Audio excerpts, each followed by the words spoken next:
আজ আমরা একটা খুব ইন্টারেস্টিং বিষয় নিয়ে কথা বলবো। রেসপন্সিবল এআই, মানে দায়িত্বশীল কৃত্রিম বুদ্ধিমত্তা। দেখুন, এই প্রযুক্তিটা কিন্তু অলরেডি আমাদের জীবনকে বদলে দিচ্ছে। হয়তো আমরা খেয়ালও করছি না। কিন্তু আসল প্রশ্নটা হলো, এই যে পরিবর্তনটা হচ্ছে, এটা কি আসলেই ভালোর জন্য হচ্ছে? আমরা কি এটা নিশ্চিত করতে পারছি? তো চলুন একদম গোড়ার কথায় আসা যাক। এই যে আমরা বলছি এআইকে দায়িত্বের সঙ্গে ব্যবহার করা, এর আসল মানেটা ঠিক কি? চলুন একটু গভীরে গিয়ে ব্যাপারটা বোঝার চেষ্টা করি। ব্যাপারটা হচ্ছে আমরা হয়তো সবসময় খেয়ালই করি না, কিন্তু এআই কিন্তু আমাদের চারপাশেই আছে, একদম দৈনন্দিন জীবনে। এই যে ধরুন, রাস্তায় জ্যাম কেমন থাকবে, বা আজকের আবহাওয়া কি হবে, কিংবা ধরুন কোন সিনেমাটা দেখা যায়, এই সব সাজেশন কিন্তু এআই দিচ্ছে। ভাবলে অবাক লাগে, তাই না? তার মানে এআই এখন সব জায়গায় আমাদের জীবনকে অনেক সহজ করে দিচ্ছে, এটা সত্যি।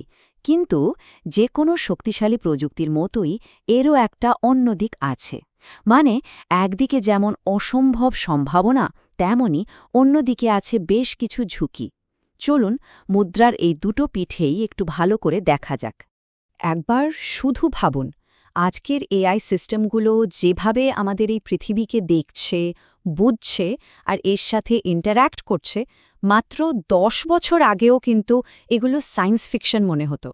এই টেকনোলজির অগ্রগতির স্পিডটা সত্যি অবিশ্বাস্য।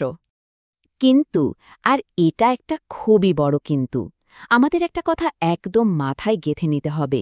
এত সব দারুণ দারুণ অগ্রগতির পরেও এআই কিন্তু ১০০% নির্ভুল নয়। এরও সীমাবদ্ধতা আছে। আর আমরা যদি সতর্ক না থাকি, তাহলে এমন কিছু রেজাল্ট আসতেই পারে যা আমরা একদমই আশা করিনি। আর ঠিক এই জায়গাটাতেই দায়িত্বশীলতার ব্যাপারটা সবচেয়ে জরুরি হয়ে দাঁড়ায়। দেখুন, যদি কোনো সঠিক গার্ডরেল বা তদারকি না থাকে, তাহলে এআই কি করতে পারে?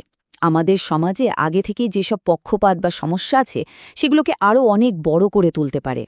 কিন্তু অন্যদিকে, যদি খুব যত্ন করে ভেবেচিন্তে ডিজাইন করা হয়, তাহলে ঠিক এই এআই হয়ে উঠতে পারে ফেয়ারনেস আর অ্যাকাউন্টেবিলিটির একটা দারুণ শক্তিশালী টুল। তাহলে প্রশ্ন হল, এই যে এত জটিল একটা ব্যাপার, এর মধ্যে দিয়ে আমরা চলব কিভাবে? পথটা কি? এর সমাধান হল একটা রেসপন্সিবল এআই ফ্রেমওয়ার্ক, বা একটা দায়িত্বশীল কাঠামো তৈরি করা। এটাকে অনেকটা মানুষ আর মেশিনের মধ্যে একটা ভরসার ব্রিজ বা ভিত্তি হিসাবে ভাবতে পারেন।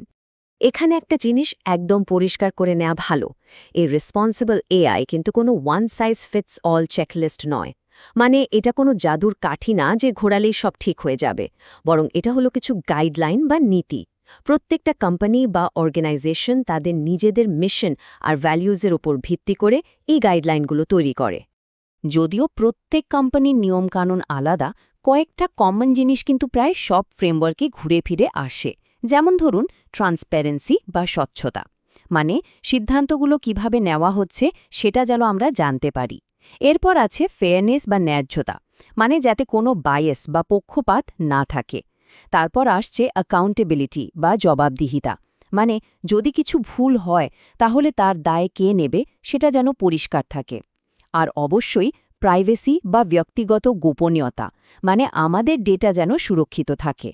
বলা যেতে পারে এগুলোই হলো রেসপন্সিবল এআই এর 4টে মূল পিলার। তো আমরা টেকনোলজি নিয়ে তো অনেক কথা বললাম, এবার চলুন ফোকাসটা একটু শিফট করি। টেকনোলজির পেছনে যারা আছেন সেই মানুষগুলোর দিকে তাকাই, কারণ দিনের শেষে এই সব মেশিন বা সিস্টেম কিন্তু মানুষই ডিজাইন করছে, মানুষই তৈরি করছে। এআই নিয়ে একটা খুব কমন ভুল ধারণা প্রায়ই শোনা যায়। কি সেটা? যে মেশিনই বোধহয় সব ডিসিশন নেয়। কিন্তু আসল সত্যিটা একেবারেই অন্যরকম। আসল ব্যাপারটা হলো, এআই তৈরির একদম শুরু থেকে শেষ পর্যন্ত প্রত্যেকটা স্টেপে মানুষের হাত আছে। ভাবুন তো, কোন ডেটা দিয়ে সিস্টেমকে শেখানো হবে, মানুষ ঠিক করছে। মডেলটা কিভাবে ডিজাইন করা হবে, সেটাও মানুষ করছে। ফাইনালি এই টেকনোলজিটা কোথায় কিভাবে ব্যবহার করা হবে, সেই সিদ্ধান্তটাও কিন্তু মানুষেরই। মানে ড্রাইভিং সিটে কিন্তু সব সময় মানুষই থাকছে। আর এখানেই কিন্তু আসল ব্যাপারটা লুকিয়ে আছে। মানুষের এই যে সিদ্ধান্তগুলো, এগুলো আমাদের টেকনোলজির প্রতিটা সুতোর সঙ্গে জড়িয়ে আছে। আর যখনই কোনো মানুষ একটা সিদ্ধান্ত নেয় সে কিন্তু নিজের অজান্তে তার ব্যক্তিগত ভ্যালুজ বা মূল্যবোধের ওপর ভিত্তি করেই সিদ্ধান্তটা নেয়। তার মানেটা কি দাঁড়ালো? তার মানে হলো মানুষের মূল্যবোধ, ভালো মন্দ সব শক্তি আর দুর্বলতা মিলিয়ে আমাদের এআই সিস্টেমের একটা অবিচ্ছেদ্য অংশ হয়ে যায়। চলুন এই পুরো থিওরিটাকে একটা রিয়েল লাইফ উদাহরণ দিয়ে বোঝা যাক, তাহলে ব্যাপারটা আরও পরিষ্কার হবে। আমরা দেখব গুগল কিভাবে তাদের রেসপন্সিবল এআই প্রিন্সিপাল বা নীতিমালা তৈরি করেছে। গুগল মেইনলি 3টে মূল নীতির উপর জোর দেয়। প্রথমটা হলো বোল্ড ইনোভেশন, মানে এমন কিছু তৈরি করা যা মানুষকে আরও শক্তিশালী করবে আর প্রগ্রেসকে এগিয়ে নিয়ে যাবে। দ্বিতীয়ত রেসপন্সিবল ডিপ্লয়মেন্ট, মানে ডিজাইন থেকে শুরু করে একেবারে শেষ পর্যন্ত সব ধাপে যেন সেফটি আর এথিক্সকে গুরুত্ব দেওয়া হয়। আর 3 নম্বরটা হলো কোল্যাবোরেটিভ প্রগ্রেস, অর্থাৎ এমন টুলস তৈরি করা যা অন্যদেরকেও দায়িত্ব নিয়ে নতুন কিছু করতে সাহায্য করবে। বেশ, নীতি তো জানা গেল, কিন্তু এগুলো বাস্তবে কিভাবে কাজ করে? আর কেনই বা এগুলো একটা সাধারণ চেকলিস্টের থেকে অনেক বেশি কিছু? চলুন সেটাই দেখি। তার মানে কি এই দাঁড়ালো যে এই প্রিন্সিপালগুলো একটা সিম্পল চেকলিস্টের মতো, যা সব কঠিন প্রশ্নের চটজলদি উত্তর দিয়ে দেবে? উত্তরটা হলো না, একদমই না। এগুলো আসলে একটা ভিত্তি, একটা ফাউন্ডেশন, যা আমাদের মনে করিয়ে দেয় আমরা কিসের পক্ষে। আর সবচেয়ে বড় কথা, এই নীতিগুলো আমাদের কঠিন আলোচনাগুলো এড়িয়ে যাওয়ার কোনো সুযোগ দেয় না, বরং সেগুলোর মুখোমুখি হতে সাহায্য করে। আসল লক্ষ্যটা হলো এমন একটা মজবুত প্রসেস বা প্রক্রিয়া তৈরি করা যার উপর সবাই ভরসা রাখতে পারে। আর দেখুন, ভরসা রাখা মানে কিন্তু এই না যে প্রত্যেকটা সিদ্ধান্তের সঙ্গে সবাই একমত হবে, সেটা সম্ভব না। ভরসা রাখার মানে হলো এই বিশ্বাসটা থাকা যে সিদ্ধান্ত নেওয়ার যে প্রক্রিয়াটা সেটা ফেয়ার ছিল, ওয়েল থট আউট ছিল এবং দায়িত্বশীল ছিল। আর একদম শেষে পুরো আলোচনাটাকে যদি একটা লাইনে বলতে হয়, তাহলে সেটা হলো রেসপন্সিবল এআই মানেই সাকসেসফুল এআই।